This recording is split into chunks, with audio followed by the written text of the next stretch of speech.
Hello મિત્રો, કેમ છો? મજામાં? તો આજના વ્લોગમાં તમારું હાર્દિક સ્વાગત છે।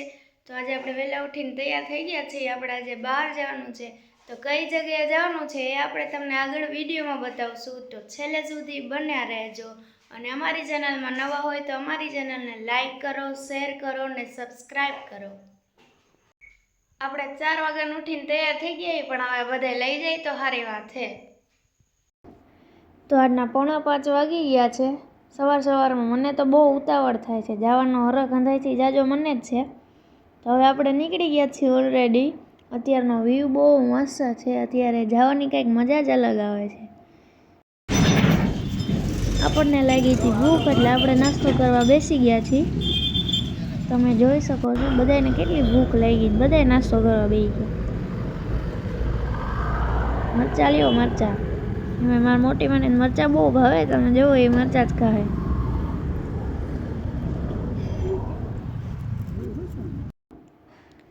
તો મિત્રો, આપણે તો નાસ્તો કરી લીધો, આપણી ગાડી નહીં કરાવો તો પડે ને, એને ચા પાણી પાવા પડે ને। તો આપણે આવી ગયા છીએ ગેસ પુરાવા માટે। તો હવે ગાડીને ચા પાઈ દઈ એટલે આપણે એ પહોંચી જાય।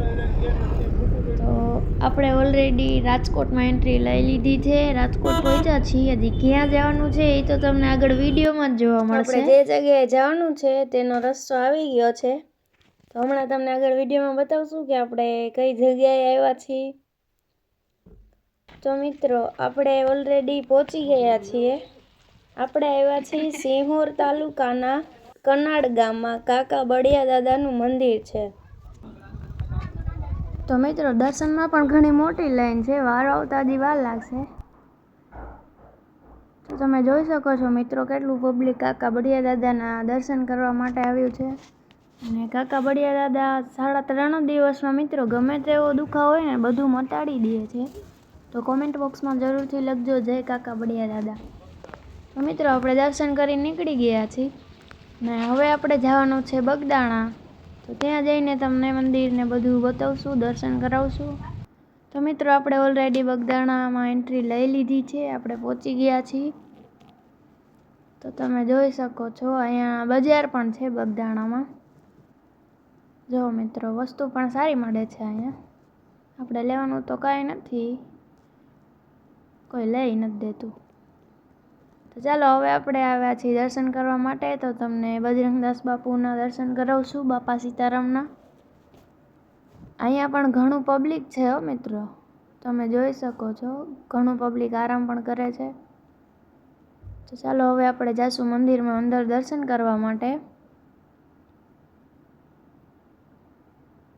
ગ્રાઉન્ડ પણ ઘણું મોટું છે અહીંયા, તો તમે જોઈ શકો છો મિત્રો। આપણે બાપા સીતારામના દર્શન કરવા પહોંચી ગયા છીએ। તો ચાલો, હવે અંદર મંદિરમાં જાશું અને દર્શન કરીશું ને તમને પણ દર્શન કરાવીશું। તો મિત્રો, કોમેન્ટ બોક્સમાં જરૂરથી લખજો જય બાપા સીતારામ। તો મિત્રો, આ છે બાપા સીતારામનું મંદિર। મંદિર પણ ખૂબ જ મોટું છે। તો આપણે દર્શન કરીને નીકળી ગયા છીએ। હવે આપણે જાશું જમવા માટે।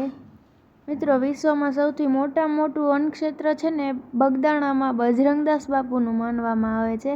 અહીંયાનો પ્રસાદમાં ખૂબ મીઠાશ હોય છે, આવી મીઠાશ ક્યાંય જોવા મળતી નથી। તો તમે જોઈ શકો છો, આપણે જમવા બેસી ગયા છીએ। જો મિત્રો, કેટલું પબ્લિક પ્રસાદ લેવા માટે બેઠું છે। અહીંયા 24 કલાક પબ્લિક ચાલુ ને ચાલુ જ રહે છે। તો પણ મિત્રો, ક્યારે પ્રસાદમાં તો ઘટાડો આવતો જ નથી। અહીંનો મહિમા જ કંઈક અલગ છે મિત્રો। મિત્રો, આ છે બાપા સીતારામનું મંદિર। આ છે ત્યાંનું ગ્રાઉન્ડ ને બધું, ખૂબ મોટું મેદાન છે અહીંયા। જગ્યા બહુ મોટી છે મિત્રો। અહીંયા એક વડલો છે જ્યાં હજી પણ બાપા સીતારામના દર્શન થાય છે, એ વડલામાં આરતીના સમયે। તો આ છે મિત્રો, જે સામે લાલ ધજા દેખાય ને એ જ વડલો, જેમાં હજી પણ સાક્ષાત આરતીના સમયે બજરંગદાસ બાપુના દર્શન થાય છે।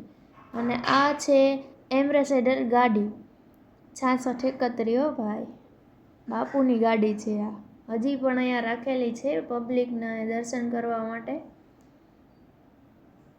મિત્રો, બહુ જૂની ગાડી છે, હવે તો આપણે જોઈ નથી ક્યાંય, કોઈ જોયું હોય તો કોમેન્ટ બોક્સમાં કહેજો।